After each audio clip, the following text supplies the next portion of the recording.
Hello ನಮಸ್ಕಾರ, welcome back to gardening with Preethi. ಎಲ್ಲರೂ ಹೇಗಿದ್ದೀರಾ? ಹೋಪ್ ಎಲ್ಲರೂ ತುಂಬ ಚೆನ್ನಾಗಿದ್ದೀರಾ ಅಂದ್ಕೊಂಡು ಮತ್ತೊಂದು ಯೂಸ್ಫುಲ್ ವಿಡಿಯೋಂದಿಗೆ ಬಂದಿದ್ದೀನಿ. ಇವತ್ತಿನ ವಿಡಿಯೋದಲ್ಲಿ ನೀವು ಆಲ್ರೆಡಿ ತಮ್ಮನೆಲ್ಲ ನೋಡಿರ್ತೀರಾ. ಹೌದು, ಕರಿಬೇವಿನ ಗಿಡದ ಬಗ್ಗೆ ನಾನು ಇವತ್ತಿನ ಒಂದು ಫರ್ಟಿಲೈಸರ್ನ ತೊಗೊಬಂದಿದ್ದೀನಿ. ಇದು ತುಂಬ ವರ್ಷಗಳಿಂದ ನಾನು ಯೂಸ್ ಮಾಡ್ತಾ ಇದ್ದೀನಿ, ಹಾಗೆ ನಿಮಗೂ ಕೂಡ ತಿಳಿಸ್ಕೊಡೋಣ ಇದ್ರ ಬಗ್ಗೆ ಅಂತ ಬಂದಿದ್ದೀನಿ. ಸೊ ಬನ್ನಿ ವಿಡಿಯೋ ಸ್ಟಾರ್ಟ್ ಮಾಡೋಣ. ಅದಕ್ಕಿಂತ ಮುಂಚೆ ಚಾನಲ್ನ ಯಾರು ಸಬ್ಸ್ಕ್ರೈಬ್ ಮಾಡ್ಕೊಂಡಿಲ್ವೋ ಚಾನಲ್ನ ಸಬ್ಸ್ಕ್ರೈಬ್ ಮಾಡಿಕೊಂಡು ನೋಟಿಫಿಕೇಷನ್ ಆನ್ ಮಾಡ್ಕೊಳ್ಳಿ.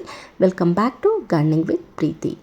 ಸುಮಾರು ಜನ ಕೇಳ್ತಾ ಇದ್ರು, ಗಿಡ ಅಂತಂದರೆ ಕರಿಬೇವಿನ ಗಿಡ ಪಾಟಲ್ಲಿ ಬೆಳೆಸೋದು ತುಂಬ ಕಷ್ಟ ಆಗೋಗಿದೆ, ಪಾಟಲ್ಲಿ ಕರಿಬೇವಿನ ಗಿಡ ತುಂಬ ಚೆನ್ನಾಗಿ ಬರಲ್ಲ, ಇದಕ್ಕೆ ಏನು ಮಾಡಬೇಕು, ಯಾವ ರೀತಿಯಾದಂಥ ಫರ್ಟಿಲೈಸರ್ನ ಯೂಸ್ ಮಾಡಬೇಕು ಅಂತ ಕೇಳ್ತಾ ಇದ್ರಿ ಅಲ್ವಾ. ಅದಕ್ಕಂತ ಇವತ್ತಿನ ಒಂದು ಬೆಸ್ಟ್ ಫರ್ಟಿಲೈಸರ್ನ ತೊಗೊಂಬಂದಿದ್ದೀನಿ. ಇದನ್ನು ನಾನು ಸುಮಾರು ವರ್ಷಗಳಿಂದ ನಾನು ಪರ್ಸ್ನಲ್ ಆಗಿ ಯೂಸ್ ಮಾಡೋದ್ರಿಂದ ಇದು ತುಂಬ ಚೆನ್ನಾಗಿ ರಿಸಲ್ಟ್ ಕೊಡುತ್ತೆ. ಹಾಗೆ ನೀವು ಇದನ್ನು ಯೂಸ್ ಮಾಡಿ ಒಂದು 15 ದಿನದೊಳಗೇ ನಿಮಗೂ ಕೂಡ ರಿಸಲ್ಟ್ ಬರುತ್ತೆ. ಹಾಗಿದ್ರೆ ಅದು ಯಾವ ಫರ್ಟಿಲೈಸರ್ ಹೇಗೆ ಯೂಸ್ ಮಾಡಬೇಕು, ಎಷ್ಟು ದಿನಕ್ಕೊಂದ್ಸಲ ಯೂಸ್ ಮಾಡಬೇಕು, ಹಾಗೆ ಅದು ಎಲ್ಲಿ ಸಿಗುತ್ತೆ, ಇದೆಲ್ಲವನ್ನು ಕಂಪ್ಲೀಟಾಗಿ ಈ ವಿಡಿಯೋದಲ್ಲಿ ಹೇಳ್ತಾ ಹೋಗ್ತೀನಿ. ಬನ್ನಿ. ಅದಕ್ಕಿಂತ ಮುಂಚೆ ಕರಿಬೇವಿನ ಗಿಡ ಪಾಟಲ್ಲಿ ಬೆಳೆಸೋರಿಗೆ ಕೆಲವೊಂದು ಟಿಪ್ಸ್ಗಳನ್ನ ಹೇಳೋಣ ಅಂತ ಅಂದ್ಕೊಂಡಿದ್ದೀನಿ. ಮಣ್ಣಲ್ಲಾದರೆ ಡೈರೆಕ್ಟ್ ನ್ಯೂಟ್ರಿಯೆಂಟ್ಸ್ನ ತಗೊಳ್ಳುತ್ತೆ, ಮಣ್ಣಿಂದ ಗಿಡ ತುಂಬ ಚೆನ್ನಾಗಿ ಬೆಳೆದು ಮರವಾಗಿ ಬೆಳೆಯುತ್ತೆ.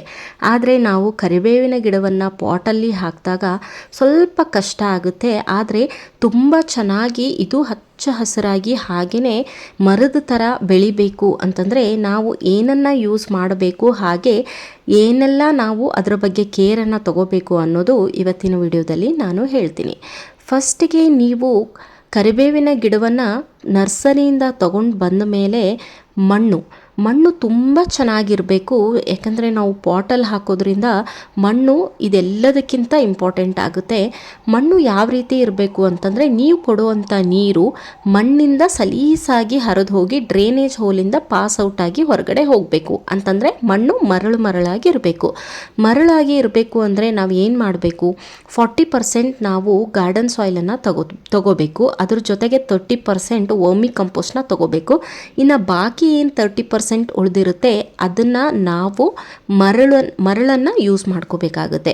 ನೀವು ಯಾವಾಗ ಮರಳನ್ನು ಯೂಸ್ ಮಾಡ್ತೀರಾ ನಿಮ್ಮ ಕರಿಬೇವಿನ ಗಿಡದ ಮಣ್ಣಿನಲ್ಲಿ, ತುಂಬ ಚೆನ್ನಾಗಿ ಇದು ನೀರನ್ನು ಪಾಸ್ ಔಟ್ ಆಗೋ ಥರ ನೋಡ್ಕೊಳ್ಳುತ್ತೆ.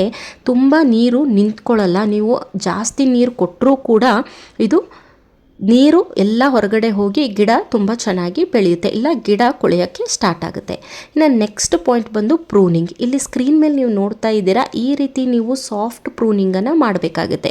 ಕರಿಬೇವಿನ ಗಿಡಕ್ಕೆ ಈಗ ಮಳೆಗಾಲ ಸ್ಟಾರ್ಟ್ ಆದಮೇಲೆ ನೀವು ಸಾಫ್ಟ್ ಪ್ರೂನಿಂಗ್ ಮಾಡಿದರೆ ತುಂಬ ಚೆನ್ನಾಗಿ ಬೆಳ್ಕೊಳ್ಳುತ್ತೆ. ಒಂದು 2 ರಿಂದ 3 ಇಂಚ್ ಆಗುವಷ್ಟು ನಿಮ್ಮ ಹತ್ರ ಸೀಸರ್ಸ್ ಇದ್ದರೆ ಅಥವಾ ಕಟ್ಟರ್ ಇದ್ದರೆ ಅದರಿಂದ ನೀವು ಈ ರೀತಿಯಾಗಿ ಸಾಫ್ಟ್ ಪ್ರೂನಿಂಗ್ ಅಂತಂದರೆ ಮೇಲ್ಗಡೆ ಭಾಗವನ್ನು ಕತ್ತರಿಸಬೇಕಾಗುತ್ತೆ. ಈ ರೀತಿ ಕತ್ತರಿಸಿದ ಆದ ಮೇಲೆ ನಾನು ಹೇಳುವಂಥ ಫರ್ಟಿಲೈಸರ್ ನೀವು ಕೊಟ್ಟು ನೋಡಿ, 15 ದಿನದಲ್ಲೇ ಗಿಡ ತುಂಬ ಚೆನ್ನಾಗಿ ಬೆಳೆಯುತ್ತೆ. ಈ ರೀತಿ ಕತ್ತರಿಸೋದು ಯಾಕೆ ಅನ್ನೋದು ಅಂದರೆ ಪ್ರೂನಿಂಗ್ ಯಾಕೆ ಮಾಡಬೇಕು ಅನ್ನೋದಾದರೆ, ಗಿಡ ಉದ್ದವಾಗಿ ಬೆಳೀತಾ ಹೋಗುತ್ತೆ ಅಲ್ವಾ. ಸೊ ಬುಷಿ ಇರಲ್ಲ ಅಂತ ಸುಮಾರು ಜನ ಕಂಪ್ಲೇಂಟ್ ಮಾಡ್ತೀರಾ. ನೀವು ಎಲ್ಲಿ ಕತ್ತರಿಸಿರ್ತೀರ ಅಲ್ಲೇ 2 ರಿಂದ 3 ಮತ್ತೆ ಹೊಸ ಚಿಗುರುಗಳು ಬರುತ್ತೆ. ಅಂತಂದರೆ ನೀವು ಯಾವ ಜಾಗದಲ್ಲಿ ಪ್ರೂನಿಂಗ್ ಮಾಡಿರ್ತೀರ ಅಲ್ಲಿಂದ 3-4 ಹೊಸ ಸ್ಟೆಮ್ಗಳು ಬರೋಕ್ಕೆ ಸ್ಟಾರ್ಟ್ ಆಗುತ್ತೆ. ಆಗ ಗಿಡ ತುಂಬ ಬುಷಿಯಾಗಿ ಕಾಣುವಂಥದ್ದು.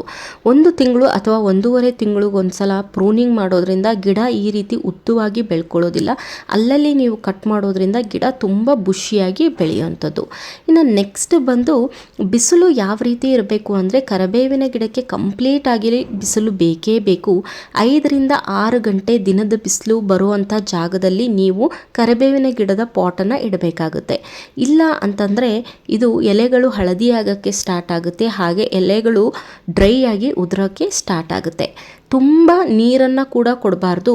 ಎಲೆ ಹಳದಿಯಾಗಿ ಉದುರೋದಕ್ಕೆ ಅದು ಒಂದು ಕೂಡ ಕಾರಣ. ತುಂಬ ನೀರನ್ನು ಕೊಡೋದ್ರಿಂದ ಏನಾಗುತ್ತೆ ಅಂತಂದರೆ ಗಿಡ ರೂಟ್ ರಾಟ್ ಆಗುತ್ತೆ. ಅಂತಂದರೆ ಬೇರುಗಳು ತುಂಬ ನೀರನ್ನು ಎಳ್ಕೊಂಡು ಗಿಡದ ಬೇರನ್ನು ಕೊಳೆಯೋಕ್ಕೆ ಸ್ಟಾರ್ಟ್ ಮಾಡುತ್ತೆ. ಫಸ್ಟು ಗಿಡ ಸಾಯುತ್ತೆ ಅನ್ನೋಕ್ಕೆ ಇಂಡಿಕೇಶನ್ ಏನು ಅಂದರೆ ಎಲೆಗಳು ಹಳದಿಯಾಗಿ ಉದುರುವಂಥದ್ದು. ಅಕಸ್ಮಾತಾಗಿ ಈಗ ಆಲ್ರೆಡಿ ನಿಮ್ಮ ಗಿಡದಲ್ಲಿ ಹಳದಿ ಆಗ್ತಾ ಇದೆ ಎಲೆಗಳು ಅಂದರೆ ಕಂಪ್ಲೀಟಾಗಿ ಒಂದು 4-5 ದಿನ ನಿಮ್ಮ ಗಿಡಕ್ಕೆ ನೀವು ನೀರನ್ನು ಕೊಡಬಾರ್ದು. ನೀರು ಯಾವಾಗ ಕೊಡಬೇಕು ಅಂದರೆ ಇಲ್ಲಿ ತೋರಿಸ್ತಾ ಇದ್ದೀನಿ ನೋಡಿ ಸ್ಕ್ರೀನ್ ಮೇಲೆ, ಇಷ್ಟು ಮಣ್ಣು ಒಣಗಬೇಕು. 2-3 ಇಂಚು ಮಣ್ಣು ನೀವು ಟಚ್ ಮಾಡಿದಾಗ ಒಣಗಿದ್ರೆ ಮಾತ್ರ ನೀರನ್ನು ಕೊಡಬೇಕು. ಈ ರೀತಿಯಾಗಿದೆ ಮಣ್ಣು, ಇಷ್ಟು ಒಣಗಿದೆ ಆದರೆ ಒಳಗಡೆ ಒಣಗಿರೋದಿಲ್ಲ, ಮೇಲ್ಗಡೆ ಮಾತ್ರ ಇಷ್ಟು ಡ್ರೈ ಆಗಿರುತ್ತೆ.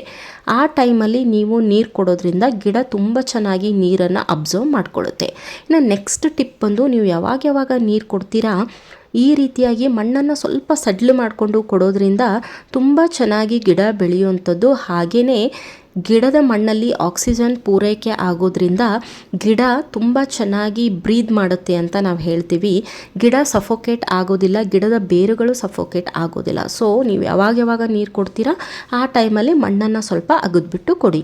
ಈಗ ನಾನು ಸ್ವಲ್ಪ ಹೊತ್ತಿನ ಮುಂಚೆ ನಿಮಗೆ ತೋರಿಸಿದ್ದೆ, ನಾನು ಪ್ರೂನಿಂಗ್ ಮಾಡಿದ್ದೆ ಗಿಡ. ಅದೇ ಗಿಡ ಇದು. ನಾನು ಎಲ್ಲಿ ಪ್ರೂನಿಂಗ್ ಮಾಡಿದ್ದೆ ನೋಡಿ, ಅಲ್ಲಿಂದ ನಿಮ್ಗೆ ಇಲ್ಲಿ ಕಾಣಿಸ್ತಾ ಇರ್ಬೋದು, ಇಲ್ಲಿ ವೈಟ್ ಚಿಕ್ಕೆ ಥರ ಕಾಣಿಸ್ತಾ ಇದೆ ಅಲ್ವಾ, ಅಲ್ಲಿ ನಾನು ಪ್ರೂನಿಂಗ್ ಮಾಡಿರೋವಂಥ ಪೋರ್ಷನ್ ಅದು.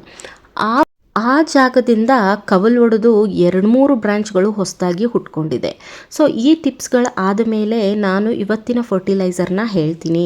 ಇವತ್ತಿನ ಫರ್ಟಿಲೈಸರ್ ಏನು ಅಂತಂದರೆ ಎಪ್ಸಮ್ ಸಾಲ್ಟ್. ಈ ಎಪ್ಸಮ್ ಸಾಲ್ಟ್ನ 1 ಲೀಟರ್ ನೀರಲ್ಲಿ 1 ಟೇಬಲ್ ಸ್ಪೂನ್ ಆಗುವಷ್ಟು ಹಾಕಿ ಚೆನ್ನಾಗಿ ಮಿಕ್ಸ್ ಮಾಡಿ ಇದು ಡೈಲ್ಯೂಟ್ ಆಗೋವರೆಗೂ ಬಿಟ್ಟು, ಇದಾದಮೇಲೆ ಗಿಡದ ಬೇರುಗಳಿಗೆ ಅಂತಂದರೆ ಗಿಡದ ಮಣ್ಣಿನಲ್ಲಿ ಡೈರೆಕ್ಟಾಗಿ ಕೊಡೋದ್ರಿಂದ ಗಿಡ ತುಂಬ ಚೆನ್ನಾಗಿ ಫಾಸ್ಟಾಗಿ ಬೆಳೆಯುತ್ತೆ. ಹಾಗೆಯೇ ಗಿಡದ ಎಲೆಗಳು ಹಚ್ಚ ಹಸಿರಾಗಿರುತ್ತೆ. ಸೊ ಇದನ್ನು ಎಷ್ಟು ದಿನಕ್ಕೊಂದ್ಸಲ ಕೊಡಬೇಕು ಅನ್ನೋದಾದರೆ 15 ದಿನಕ್ಕೆ ಒಂದು ಸಲ ನೀವು ಕೊಡೋದ್ರಿಂದ, ಇಲ್ಲಿ ಸ್ಕ್ರೀನ್ ಮೇಲೆ ನೋಡ್ತಾ ಇದ್ದೀರಾ ನೋಡಿ, ಇಷ್ಟು ಚೆನ್ನಾಗಿ ನಿಮ್ಮ ಗಿಡನೂ ಬರೋಕ್ಕೆ ಸಾಧ್ಯ.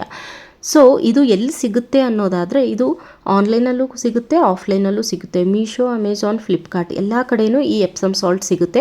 ಅಥವಾ ನರ್ಸರಿ ಶಾಪ್ಗಳಲ್ಲಿ ನೀವು ಹೋಗಿ ಕೇಳಿದಾಗ ಅಲ್ಲೂ ಕೂಡ ಎಪ್ಸಮ್ ಸಾಲ್ಟ್ ಸಿಗುತ್ತೆ. ಸೊ ಇದನ್ನು ಹಾಕೋದ್ರಿಂದ ಏನಾಗುತ್ತೆ ಅಂದರೆ, ಇದು ಗಿಡವನ್ನು ಬಲಿಷ್ಠವಾಗಿ ಮಾಡುತ್ತೆ, ಅಂದರೆ ಬೇರುಗಳು ಗಟ್ಟಿಯಾಗಿರೋಕ್ಕೆ ಹೆಲ್ಪ್ ಮಾಡುತ್ತೆ. ಹಾಗೆ ಫೋಟೋಸಿಂಥಸಿಸ್ ಕ್ರಿಯೆ ಆದಾಗ ಎಲೆಗಳು ಹಚ್ಚ ಹಸಿರಾಗಿ ಇರುವಂತೆ ಇದು ನೋಡಿಕೊಳ್ಳುತ್ತೆ.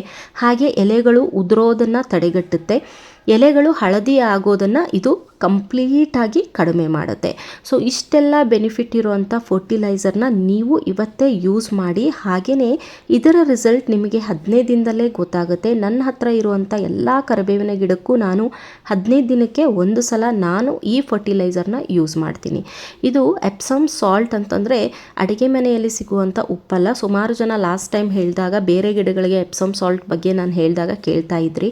ಇದು MgSO4 ಅಂತ. ಈ ಸಾಲ್ಟ್ ಆನ್ಲೈನಲ್ಲಿ ಅವೈಲೇಬಲ್ ಇದೆ. ಹಾಗೆ ನೀವು ತರಿಸ್ಕೊಂಡು ಯೂಸ್ ಮಾಡಿ ರಿಸಲ್ಟನ್ನು ಹೇಳಿ. ಈ ವಿಡಿಯೋ ಇಷ್ಟ ಆಗಿದ್ದರೆ ಚಾನಲ್ನ ಸಬ್ಸ್ಕ್ರೈಬ್ ಮಾಡ್ಕೊಳ್ಳಿ. ನೆಕ್ಸ್ಟ್ ವಿಡಿಯೋದಲ್ಲಿ ಸಿಗೋಣ. Thank you.